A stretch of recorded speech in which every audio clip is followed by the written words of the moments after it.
Ready start. न्याय पाना सभी का नैसर्गिक और प्राकृतिक अधिकार है। स्टॉप। कानून के समक्ष कोई भी व्यक्ति छोटा बड़ा कौमा अमीर गरीब नहीं होता। स्टॉप। सभी व्यक्तियों को एक ही तराजू से तोला जाता है। स्टॉप। न्याय पाने के स्वाभाविक अधिकार से किसी को भी वंचित नहीं किया जाना चाहिए। स्टॉप। पैरा। भारत का संविधान भी अपने नागरिकों को सामाजिक आर्थिक राजनीतिक एवं न्यायिक समानता प्रदान करते हुए विचारों की अभिव्यक्ति सांस्कृतिक विश्वास धर्म एवं उपासना पद्धति के अंगीकरण की स्वतंत्रता प्रदान करता है।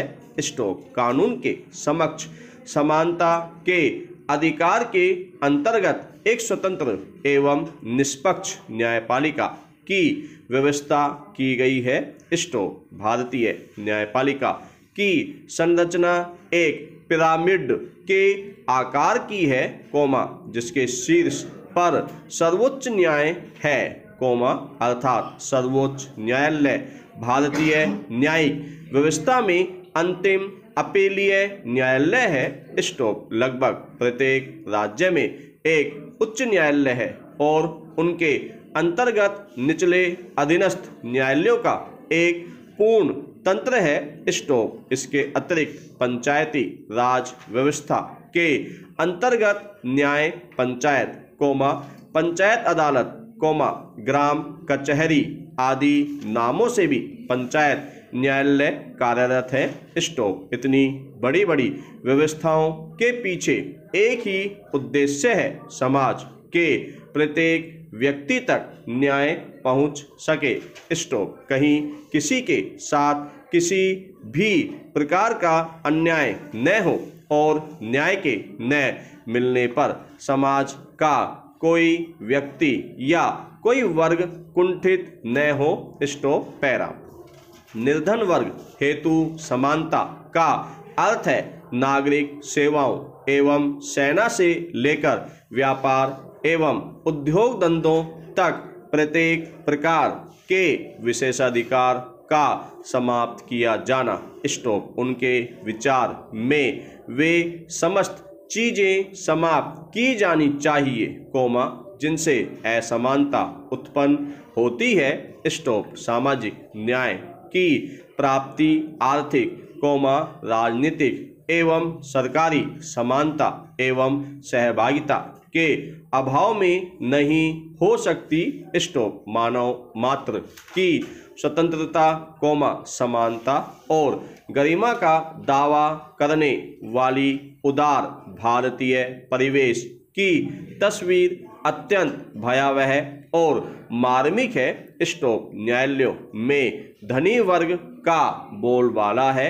स्टॉप। यह वर्ग अपने धन के बल पर कानून को खरीदने और उसका रुख अपने अनुकूल बनाने में कोई भी कोर कसर नहीं छोड़ता है। स्टॉप। वकीलों ने तो जैसे सच को झूठ और झूठ को सच सिद्ध करने की कसम ही खा रखी है। स्टॉप। न्यायालय अपने निर्णय प्रस्तुत साक्ष्यों के आधार पर ही प्रेषित करते हैं। स्टॉप। इसका परिणाम यह होता है कि धनी वर्ग न्यायालय का निर्णय अपने पक्ष में कराने के लिए इन साक्ष्यों और गवाहों की खरीद फरोख्त करते हैं। स्टॉप। कुछ पैसों की खातिर अपना ईमान तक बेचने वाले व्यक्तियों की कोई कमी नहीं है। स्टॉप। इस प्रकार की स्थिति में न्याय की आशा कर पाना वह भी एक निर्धन व्यक्ति द्वारा असंभव सा जान पड़ता है। स्टॉप। जो वर्ग जीवन की न्यूनतम आवश्यकताओं भोजन वस्त्र आवास तक की पूर्ति कर पाने में असमर्थ हो उसके लिए धन कुबेरों अथवा उसके रिश्तेदारों को न्यायालय की समर भूमि में पराजित कर न्याय को अपने पक्ष में कर पाना सर्वथा एक सुनहरा स्वप्न सा ही प्रतीत होता है। Stop para. यह बात आज भारत की न्याय व्यवस्था पर बड़ा प्रश्न चिन्ह लगा देती है कि किस प्रकार से धनपतियों के लिए न्यायालय की सुनवाई बहुत कम समय में ही शुरू हो जाती है और उतने ही कम समय में मुकदमे का निर्णय भी मिल जाता है, जबकि सामान्य या गरीब वर्ग से जुड़े मुकदमों की सुनवाई शुरू होने में ही सालों लग जाते हैं, और निर्णय तक पहुंचने में पूरा जीवन भी गुजर सकता है। स्टॉप। यह प्रश्न कि धनपतियों तथा निर्धन वर्ग के मुकदमों में ऐसी कौन सी असमानता होती है कि इन मुकदमों में लगने वाले समय में जमीन आसमान का अंतर होता है, हमेशा ही उठाया जाता है। स्टॉप। हाल ही में भारत के सर्वोच्च न्यायालय ने भी यह बात मानी है कि भारत की न्याय व्यवस्था अमीर, बलशाली तथा प्रभावी व्यक्तियों के मुकदमों की सुनवाई को प्राथमिकता देती है, जबकि सामान्य व्यक्तियों के मुकदमों की सुनवाई को टाल दिया जाता है। स्टॉप। भारत में 65,000 मुकदमे सर्वोच्च न्यायालय में, 62,000 मुकदमे उच्च न्यायालय में तथा 9.2 करोड़ मुकदमे ट्रायल कोर्ट्स में लंबित पड़े हैं। स्टॉप। इन्हीं तथ्यों को देखते हुए न्यायमूर्ति HL दत्तू और न्यायमूर्ति SJ मुखोपाध्याय ने हरियाणा के पूर्व मुख्यमंत्री ओम प्रकाश चौटाला की एक याचिका को खारिज करते हुए कहा, कभी कभी मुझे अपनी व्यवस्था पर आश्चर्य होता है। स्टॉप। ये 2013 की एक याचिका है जिसकी तुरंत सुनवाई हुई। स्टॉप। कितने मुकदमों में हम ऐसा कर रहे हैं, इसीलिए एक गरीब व्यक्ति यह महसूस करता है कि व्यवस्था केवल जाने माने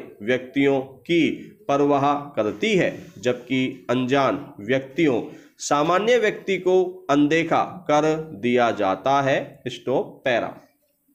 स्वाधीनतः गरीबों को भी कानून के समक्ष समानता का अधिकार प्राप्त है। स्टॉप। निर्धनता अथवा गरीबी मानवाधिकारों का सबसे अधिक गंभीर उल्लंघन है। स्टॉप। हर प्रकार से एक मनुष्य को वंचित रखना उसके मूलभूत अधिकारों का सीधा उल्लंघन है और एक सभ्य समाज में इसके लिए कोई स्थान नहीं होना चाहिए। स्टॉप। देश में निर्धनता के कारण करोड़ों लोगों की स्थिति अत्यंत शोचनीय है। स्टॉप। रोटी, कपड़ा और आवास जैसी मूलभूत आवश्यकताओं से वंचित इन लोगों तक न्याय का पहुंचना टेढ़ी खीर है। स्टॉप। समानता प्राप्त करने के लिए संघर्ष करने का इसमें न सामर्थ्य है और न ही शक्ति। स्टॉप। उन्हें उच्च वर्ग द्वारा दबाया जाता है और अपनी बात कहने का इन्हें कोई अवसर प्रदान नहीं किया जाता। स्टॉप। इस वर्ग, धनी वर्ग पर अंकुश लगाना अत्यंत आवश्यक है। स्टॉप। साथ ही न्यायपालिका को भी गरीबों के प्रति अपना रुख पर्याप्त लचीला बनाना होगा। स्टॉप। सभी वकीलों को अपने कैरियर के शुरुआती दौर में कम से कम 3 वर्ष तक गरीबों के मुफ्त अथवा केवल फाइल चार्ज की कीमत पर ही मुकदमों की सुनवाई करनी चाहिए। Stop para. वकीलों को इस 3 वर्ष की योग्यता के आधार पर ही वकालत की डिग्री अथवा आगे कार्य करने की अनुमति मिलनी चाहिए। स्टॉप। तेज तर्रार और अच्छे वकीलों पर एक अन्य अंकुश यह भी होना चाहिए कि उन्हें वर्ष में कम से कम 2 मुकदमे उन लोगों के भी लेने चाहिए, जो न्याय के लिए धन दे पाने में असमर्थ हैं। स्टॉप। यदि वे ऐसा नहीं करते अथवा इसका पालन नहीं करते, तो इन्हें अपराधी माना जाए और उनके विरुद्ध कानूनी कार्रवाई की जानी चाहिए। Stop para. वकीलों की महंगी मोटी फीस, न्यायपालिकाओं के कार्यों का अत्यधिक पेचीदा होना सामान्य वर्ग को मजबूर कर देता है कि वह कानूनी सहायता प्रदान करने वाले संगठनों के पास जाए।